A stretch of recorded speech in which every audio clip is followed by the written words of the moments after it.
Hello, আসসালামু আলাইকুম। সবাই কেমন আছেন? আশা করতেছি সবাই খুব ভালো আছেন।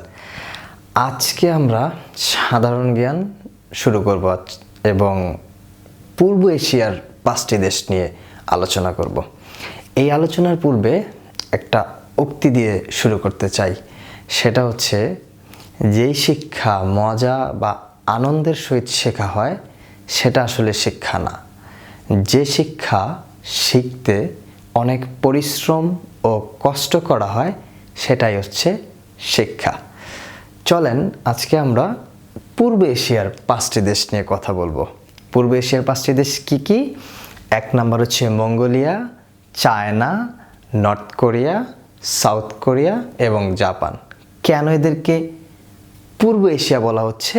কারণ আমরা যদি দিকটা দেখি, উপরেটা হচ্ছে উত্তর দিক, নিচে দক্ষিণ দিক, এই সাইডটা হচ্ছে পূর্ব দিক এবং অবশ্যই আমার হাতের ডান দিকটা হচ্ছে পশ্চিম দিক। সো যেহেতু এই অঞ্চলগুলো অর্থাৎ এই দেশগুলো পূর্ব দিকে অবস্থান করছে, তাই এই দেশগুলোকে আমরা বলতেছি পূর্ব এশিয়ার দেশ, অর্থাৎ পূর্ব এশিয়াতে এদের অবস্থান। চলেন আমরা প্রথমে আলোচনা করব চায়না নিয়ে। চায়না খুবই গুরুত্বপূর্ণ একটি দেশ বর্তমানে, কারণ তারা দ্বিতীয় বৃহত্তম অর্থনীতির দেশ। তাই চায়না আমাদের সাধারণ জ্ঞানের জন্য খুবই গুরুত্বপূর্ণ একটি দেশ। চায়নার রাজধানীর নাম হচ্ছে বেইজিং। রাজধানীর নাম কি? বেইজিং। এবং মুদ্রা হচ্ছে ইউয়ান। মুদ্রা কি? ইউয়ান। চায়না হচ্ছে বিশ্বের 3য় বৃহত্তম দেশ এবং এশিয়ার মধ্যে বৃহত্তম দেশ। চায়নার ভাষার নাম কি? মান্দারিন। চায়নার ভাষার নাম হচ্ছে মান্দারিন। এবং চায়না 1949 সালের 1 অক্টোবর কমিউনিস্ট বিপ্লব ঘটে। কোথায়? চায়নাতে। এবং মাও সেতুং চায়নাতে 1966 সাল থেকে 1976 সাল পর্যন্ত একটি বিপ্লব সংগঠিত করেন। সেটা হচ্ছে বেসিক্যালি সামাজিক, অর্থনৈতিক ও রাজনৈতিক। এবং মাও সেতুংয়ের মৃত্যুর পর এই বিপ্লবের সমাপ্তি ঘটে। চায়না সম্পর্কে আরেকটা গুরুত্বপূর্ণ তথ্য হচ্ছে, চায়নার আধ্যাত্মিক একটা আন্দোলন আছে, যে আন্দোলনটির নাম হচ্ছে ফালুন গং। আন্দোলনটির নাম কি? ফালুন গং। এরপরে আমরা আরেকটা ইনফরমেশন জানবো, সেটা হচ্ছে তিয়ানআনমেন স্কোয়ার নামে একটি জায়গা, সেটা বেইজিংয়ে অবস্থান করতেছে। 1989 সালে এই তিয়ানআনমেন স্কোয়ারে গণতন্ত্রপন্থী অর্থাৎ অধিক স্বাধীনতা মত প্রকাশের জন্য বিশাল গণজমায়েত হয় এবং আন্দোলন সংগঠিত হয়। চাইনিজ সরকার এখানে ব্যাপক হত্যাযজ্ঞ চালায় এবং এই আন্দোলন দমন করে। এবার আমরা জানব চায়নাতে 3টি স্বায়ত্তশাসিত অঞ্চল আছে। একটা হচ্ছে তিব্বত, ম্যাকাও আর হংকং। তিব্বত হচ্ছে একটি অঞ্চল যেখানে ধর্মগুরুদেরকে বলা হয় দালাই লামা, অর্থাৎ দালাই লামা অর্থ হচ্ছে মহাসাগর।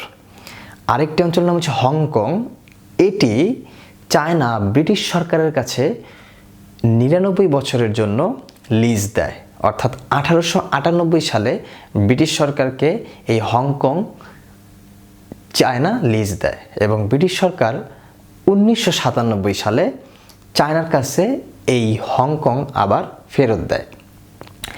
এবং এই হংকংয়ের অর্থনীতিকে সচল রাখার জন্য চাইনিজ সরকার এক দেশ দুই নীতি প্রচলন করে। এটা কোথায় প্রচলিত আছে? এক দেশ দুই নীতি, সেটাতে চায়নাতে। এবং 1947 সাল পর্যন্ত এটি বহাল থাকবে। এবং ম্যাকাও পর্তুগিজ চাইনিজ সরকারের কাছে 1999 সালে ফেরত দেয়। এই ম্যাকাও ছিল পর্তুগিজদের একটি বাণিজ্য কেন্দ্র। এবার আরেকটি গুরুত্বপূর্ণ তথ্য নিয়ে কথা বলবো, সেটি হচ্ছে চায়নার মহাপ্রাচীর। এইখান থেকে প্রশ্ন আসার সম্ভাবনা অনেক বেশি।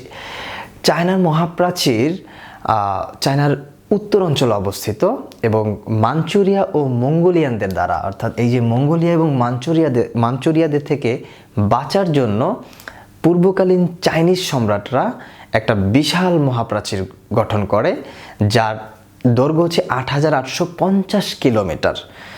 এবং এটা হচ্ছে পৃথিবীর সর্ববৃহৎ স্থাপত্য। পৃথিবীর সর্ববৃহৎ স্থাপত্য কি? চায়নার মহাপ্রাচীর, এবং এর দৈর্ঘ্য হচ্ছে 8850 কিলোমিটার।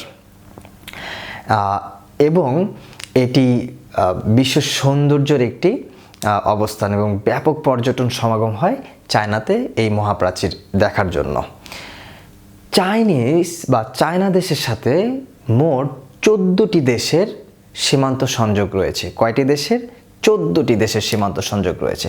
সো আমরা চায়না সম্পর্কে অনেকগুলো ইনফরমেশন জানলাম এবং যেই ইনফরমেশনগুলো আমরা জানলাম তা খুবই গুরুত্বপূর্ণ। এবার আমরা যাব হচ্ছে জাপানের দিকে। জাপান মূলত হচ্ছে এমন একটি দেশ, খুবই ভূমিকম্পপ্রবণ একটি দেশ এবং জাপানের মানুষের গড়ায়ু সবচাইতে বেশি। জাপানের মানুষের গড়ায়ু কি? সবচাইতে বেশি। এবং জাপানের রাজধানীর নাম হচ্ছে টোকিও আর মুদ্রার নাম হচ্ছে ইয়েন। মুদ্রার নাম কি? ইয়েন। জাপানের রাজধানীর নাম হচ্ছে টোকিও, মুদ্রার নাম হচ্ছে ইয়েন। এবং জাপানের অনেকগুলা বৃহত্তর দ্বীপ নিয়ে গঠিত। তার মধ্যে সবচেয়ে বড় দ্বীপ হচ্ছে হানসু দ্বীপ। বড় দ্বীপটির নাম কি? হানসু দ্বীপ। এবং স্ট্যাচু অফ পিস নামে একটা স্মৃতিসৌধ আছে, যেটা হচ্ছে নাগাসাকিতে অবস্থিত। কি? Statue of piece.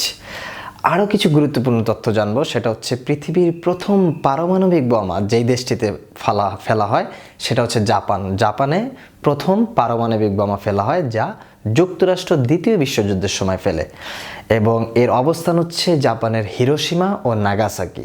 দুইটা পারমাণবিক বোমা, একটা হচ্ছে লিটল বয় এবং ফ্যাটম্যান। এরপরে আমরা জাপান সম্পর্কে আর কি তথ্য জানতে পারি, সেটা হচ্ছে জাপান মূলত অর্থনীতির দিক দিয়ে অর্থাৎ ক্রয় ক্ষমতার উপর ভিত্তি করে জাপান হচ্ছে চতুর্থ বৃহত্তম রাষ্ট্র এবং উৎপাদন ক্ষমতার উপর ভিত্তি করে জাপান হচ্ছে তৃতীয় অর্থনৈতিক শক্তি। আবারও বলতেছি, উৎপাদন ক্ষমতার উপর ভিত্তি করে জাপান তৃতীয় বৃহত্তর অর্থনৈতিক শক্তি এবং ক্রয় ক্ষমতার উপর ভিত্তি করে জাপান চতুর্থ বৃহত্তম অর্থনৈতিক শক্তি। এই হচ্ছে আমাদের জাপান সম্পর্কে মোটামুটি তথ্য। এরপরে আমরা চলে যাব হচ্ছে নর্থ কোরিয়া ও সাউথ কোরিয়া সম্পর্কে। মূলত নর্থ কোরিয়া এবং সাউথ কোরিয়া একটি রাষ্ট্র ছিল। 1910 থেকে 1945 সাল পর্যন্ত জাপানের অধীনে ছিল এই নর্থ কোরিয়া এবং সাউথ কোরিয়া। দ্বিতীয় বিশ্বযুদ্ধের সময় এই কোরিয়া অঞ্চল জাপানের অধীনে ছিল। 1950 সালে নর্থ কোরিয়া সাউথ কোরিয়াতে আক্রমণ করে এবং যুক্তরাষ্ট্র হস্তক্ষেপ করার কারণ 1953 সালে যুদ্ধ বন্ধ হয় এবং এই 53 সালের দিকে মূলত চীন এবং নর্থ কোরিয়া জাপানের উপরে আক্রমণ করে এবং 53 সালের পর থেকে নর্থ কোরিয়া এবং সাউথ কোরিয়া দুটি আলাদা রাষ্ট্রে বিভক্ত হয়ে যায়। এখন আমরা আসবো নর্থ কোরিয়ার রাজধানীর নাম হচ্ছে পিয়ংইয়ং। নর্থ কোরিয়ার রাজধানীর নাম কি? পিয়ংইয়ং এবং মুদ্রার নাম হচ্ছে ওয়ন। মুদ্রার নাম কি? ওয়ন। মুদ্রার নাম হচ্ছে ওয়ন আর রাজধানীর নাম হচ্ছে পিয়ংইয়ং। এরপর আসবো হচ্ছে আমরা সাউথ কোরিয়া। সাউথ কোরিয়ার রাজধানীর নাম হচ্ছে সিউল এবং মুদ্রার নাম হচ্ছে ওয়ন। সাউথ কোরিয়ার রাজধানীর নাম কি? সিউল, মুদ্রার নাম হচ্ছে ওয়ন। এরপরে আমরা বলবো হচ্ছে নর্থ কোরিয়া এবং এই সাউথ কোরিয়ার সীমান্তবর্তী একটি অঞ্চলের নাম, যেটির নাম হচ্ছে পানমুনজান। খুবই গুরুত্বপূর্ণ সীমান্তবর্তী একটি অঞ্চলের নাম বা একটি গ্রামের নাম, যার নাম হচ্ছে পানমুনজান। এই 2018 সালে এই পানমুনজানে নর্থ কোরিয়া এবং সাউথ কোরিয়ার প্রেসিডেন্টের সাথে একটি বৈঠক হয়, যেখানে শান্তি সম্পর্কে আলোচনা করা হয়। কোথায়? পানমুনজানে। এবার আমরা বলবো হচ্ছে সাউথ কোরিয়ার প্রেসিডেন্ট ভবনের নাম হচ্ছে ব্লু হাউস। খুবই গুরুত্বপূর্ণ। সাউথ কোরিয়ার প্রেসিডেন্ট ভবনের নাম কি? Blue house. এবং এই হচ্ছে আমাদের নর্থ কোরিয়া সাউথ কোরিয়া সম্পর্কিত তথ্য। আরেকটি তথ্য হচ্ছে এই জাপান এবং নর্থ কোরিয়াকে সাউথ কোরিয়াকে যে বিভক্ত করেছে যে প্রণালী, সেই প্রণালীর নাম হচ্ছে কোরিয়া প্রণালী। কি প্রণালী? কোরিয়া প্রণালী। জাপান এবং সাউথ কোরিয়াকে যেই প্রণালী বিভক্ত করেছে সেটিকে বলা হচ্ছে কোরিয়া প্রণালী। এবার আমরা চলে যাব হচ্ছে মঙ্গোলিয়ার দিকে। মঙ্গোলিয়ার রাজধানীর নাম হচ্ছে উলান বাটোর। উলান বাটোর এবং মুদ্রার নাম হচ্ছে তোগরিক। মুদ্রার নাম কি? তোগরিক। এটাই খুব ইম্পর্টেন্ট যে একটু আনকমন, তাই মঙ্গোলিয়ার মুদ্রার নাম মাঝে মাঝে আসে। মঙ্গোলিয়ার মুদ্রার নাম কি? তোগরিক, আর রাজধানীর নাম হচ্ছে উলান বাটর। সবশেষে যেই বিষয়টা নিয়ে আলোচনা করব সেটা হচ্ছে চীনের তৈরি new silk and belt road. এটা খুবই গুরুত্বপূর্ণ।